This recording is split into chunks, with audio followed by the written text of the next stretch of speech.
Hello दोस्तों, मैं Ravi Soni RKS institute में एक बार फिर से आपका हार्दिक अभिनंदन करता हूं। बच्चों, आज हम सीटेट के बारे में बात करेंगे, जो हमारा सेंट्रल टीचर एलिजिबिलिटी टेस्ट हो रहा है जुलाई 2024 में। तो आइए इसके बारे में बात करते हैं। बच्चों, इसकी एग्जाम डेट है 7 जुलाई 2024, जो संडे को पड़ता है। अगर हम इसके टोटल मार्क्स की बात करें तो there are 150 marks and 150 questions as well. अगर हम बात करें टाइमिंग की तो हमारे पास 150 मिनट रहेंगे, यानी कि एक क्वेश्चन के लिए 1 मिनट रहेगा, और ये ऑफलाइन मोड में रहेगा और आपको ओएमआर शीट दी जाएगी। ऑनलाइन ये नहीं होगा। नेगेटिव मार्किंग इसमें नहीं है क्योंकि ये क्वालिफाइंग टेस्ट है। इसमें आपको ग्रेड या डिवीजन नहीं लेनी, इसमें सिर्फ आपको एक जनरल टेस्ट क्वालिफाई करना है। उसमें आपके कितने भी मार्क्स जो है ना, आपको अधिकतम ले सकते हैं आप, लेकिन मिनिमम आपके 90 रहेंगे। मींस आपको 60% जो मार्क्स हैं इसको पास करने के लिए लेने पड़ेंगे। अगर आप किसी कैटेगरी से बिलोंग करते हैं, ओबीसी, एसटी, एससी में, तो आपको 82 मार्क्स आपको लेने पड़ेंगे। ये आपके क्वालिफाइंग मार्क्स रहेंगे। तो ये क्यों कराते हैं? ये सेंट्रल स्कूल्स में आप एलिजिबल हो जाते हो वहां की पोस्ट अप्लाई करने के लिए और ज्वाइन करने के लिए। ये केंद्रीय विद्यालय के लिए, नवोदय विद्यालय के लिए, या फिर तिब्बत के जो स्कूल्स हैं, या फिर यूटीज के जो स्कूल हैं, वहां पर अगर आप एलिजिबल होना चाहते हैं तो आपको सेंट्रल जो टेस्ट है इसको पास करना पड़ेगा। तो आइए बात करते हैं इसके सिलेबस की, कि अगर आपको इसको क्वालिफाई करना है तो how many steps you have to clear. देखिए, ये पेपर 1 और पेपर 2 होता है। ये दो प्रकार के टेस्ट होते हैं, पेपर 1 और पेपर 2। पेपर 1 होता है प्राइमरी स्टेज के लिए, यानी कि अगर आपको क्लास 1 to 5 पढ़ानी है तो आपको पेपर 1 क्वालिफाई करना है, और अगर आपको क्लास 6 to 8 पढ़ानी है, यानी कि जिसको हम एलिमेंट्री स्टेज भी बोलते हैं, तो उसके लिए आपको पेपर 2 क्वालिफाई करना है। इसके हम जो पैटर्न अलग अलग 5 प्रकार के, उसके बारे में बात करते हैं। सबसे पहले आता है हमारा सीडीपी, जिसको हम बोलते हैं चाइल्ड डेवलपमेंट पेडागोजी। ये रहेगी आपकी 30 मार्क्स की, और मैथ्स रहेगा आपका 30 मार्क्स का, आपकी इन्वायरमेंट स्टडी रहेगी 30 मार्क्स की, और लैंग्वेज 1 एंड लैंग्वेज 2, इसमें आप हिंदी, इंग्लिश जो भी आप चॉइस करना चाहें, दैट इज योर चॉइस। इसके डीपली बात भी हम करेंगे कि जो पेडागोजी है वो कैसे आएगी, आगे फर्दर कैसे डिवाइडेड रहेगा, मैथ्स, ईवीएस कौन से लेवल का आएगा, वो भी हम बात करेंगे। देन हम बात करते हैं पेपर 2 की। पेपर 2 में वही रहेगा। देखिए, ये चीज सेम है, सीडीटी दोनों पेपर में आएगी। आपके चाइल्ड डेवलपमेंट पेडागोजी आपको पढ़नी पड़ेगी, 30 मार्क्स आपको अगर इंश्योर करना है तो you will have to go through the child development pedagogy. Then ये आपके ऑब्जेक्शन, आपके जो ऑप्शनल हैं, it depends on your graduation level, कि आपने कौन से सब्जेक्ट्स में अपनी ग्रेजुएशन की है। आप मैथ और साइंस में करना चाहते हैं, या फिर आप सोशल स्टडी और जो है ना सोशल साइंस में करना चाहते हैं। It depends on you. आपको इन दोनों में से एक चूज करना होगा। Option will be given the time you will fill the form, so you will have to fill these either maths or social science. ये रहेगा आपका 60 मार्क्स का।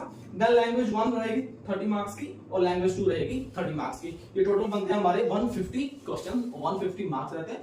इजीली हो जाता है, it is not very much tough, and syllabus is confined. If you talk about syllabus, आपको सिर्फ 5th to 8th तक की ईवीएस की बुक्स पढ़नी है, और चाइल्ड डेवलपमेंट आपको थोड़ा सा इंश्योर करना पड़ेगा।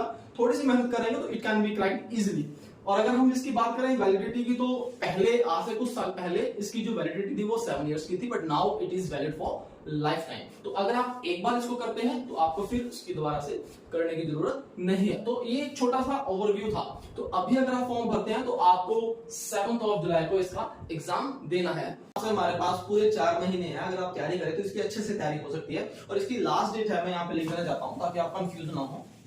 फॉर्म भरने की जो आखिरी डेट है वो है आपकी 2 अप्रैल।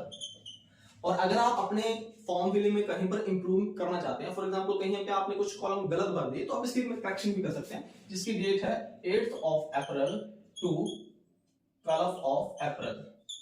इसके बाद आपकी इंप्रूवमेंट कहीं पर भी नहीं कर सकते आप, फिर आपको दिल्ली जाना पड़ेगा।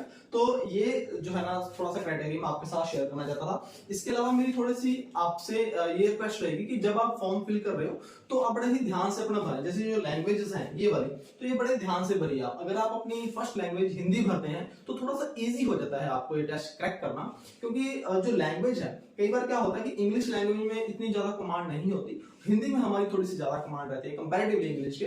तो जो लैंग्वेज 1 है, इसमें से पॉइंट पूछी जाती है। आपकी वोकैबुलरी अगर बहुत अच्छी नहीं है और हिंदी में आप इसका स्कोर अच्छा कर सकते हो, तो it is my suggestion, if you are attempting it the very first time, so you are advised to fill your first language as Hindi and second language as English, ताकि आपको क्रैक करने में टेस्ट थोड़ा सा इजीली रहे। तो अभी आपके पास 4 मंथ्स हैं पूरे, अगर आप अच्छे से तैयारी करें तो आप इजीली इसको क्रैक कर सकते हो। 5th to 8th तक की आप बुक्स इसके लिए पढ़ेंगे और 1st to 5th की इसके लिए। ये बुक्स बहुत ही जो है ना हेल्पफुल रहेंगी। ओनली एनसीईआरटी ही आपको पढ़नी है। अगर आप सिर्फ एनसीईआरटी पढ़ते हैं तो आप इस टेस्ट को क्रैक कर सकते हो, इससे बाहर आप कुछ मत पढ़िएगा। अगर आप पढ़ते हैं तो आप पजल हो जाएंगे, आपके माइंड में जो सिलेबस का एक कंसेप्ट बना हुआ है ना, तो वो फिर आप डिरेल्ड हो जाएंगे उस चीज से। क्योंकि कई जगह हमने देखा है कि अलग अलग तरह की चीजें बताई गई हैं, तो that will not gonna right for you. आपको सिर्फ एनसीईआरटी फॉलो करनी है, उसी में से ही आएगा। क्योंकि सीटेट की ये एक बड़ा ही बड़ा जो है ना प्लस पॉइंट है कि सीबीएसई जो है ना एनसीईआरटी से बाहर कभी भी नहीं पूछता कुछ भी, तो आप इसमें जो है ना इस तरह से कर सकते हैं। सेकेंडली मैं आपको बताना चाहूंगा कि आपको प्रीवियस ईयर के जो क्वेश्चन हैं सीटेट के, आप वो पढ़िए। आप 2018 से लेके 2014 तक के सारे प्रीवियस ईयर क्वेश्चन पेपर जितने भी आप पढ़िए, आप उनको देखिए। उनमें आप जो है ना इनकलकेट कर सकते हैं कि किस तरह का पैटर्न आ रहा है और कहां से सिलेबस वो आ रहा है। अगर आप ये वाले प्रीवियस ईयर क्वेश्चन भी पढ़ लेते हैं, ज्यादा पीछे नहीं पढ़नी आपने, ज्यादा पीछे जाएंगे तो फिर जो है ना चेंज हो जाएगा। और यही लकी चांस है आपको क्रैक करने का, क्योंकि ऐसा सुनने में आया है कि नेक्स्ट टाइम से जो ये सिलेबस है इसमें सीबीएसई चेंज करने वाली है। अभी तक तो कन्फाइंड है syllabus, this is a golden opportunity for us, but may be next time the syllabus में चेंज। तो ये नहीं कह सकते कि कहां से सिलेबस आएगा, हो सकता है कुछ इंक्लूड हो जाए, हो सकता है मार्क्स इंक्लूड हो जाए, तो there may be some of worry.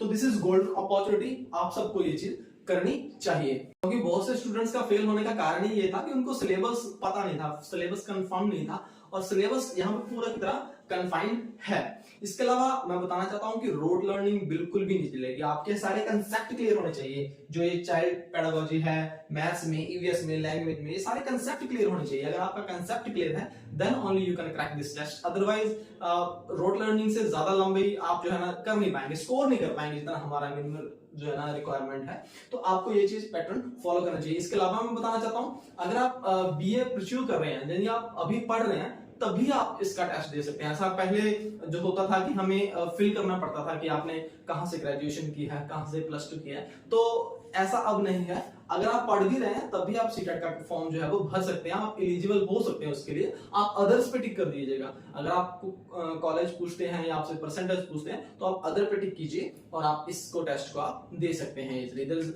Nothing worry about it. और ये एमसीक्यूज होते हैं, मैंने आपको बताया, मल्टीपल चॉइस क्वेश्चंस होते हैं, 4 ऑप्शन होते हैं, 4 में से एक आप चूज करना होता है एबीसीडी में। पेपर 1 की तो इसका जो एज ग्रुप है वो रहेगा हमारा 6 to 11 इयर्स का। इस एज ग्रुप के अकॉर्डिंग हमें अपनी सीटीपी प्रिपेयर करनी पड़ेगी। अगर हम पेपर 2 की बात करें तो इसका एज ग्रुप हमारा रहेगा 11 to 14 इयर्स। तो ये दो ग्रुप आपको अपनी माइंड में रखना है, तभी आपको इसकी प्रिपरेशन करनी है। 6 to 11 for paper 1 and 11 to 14 for paper 2, जिसको हम एलिमेंट्री स्टेज भी बोलते हैं। ये आपको प्रिपेयर करना है।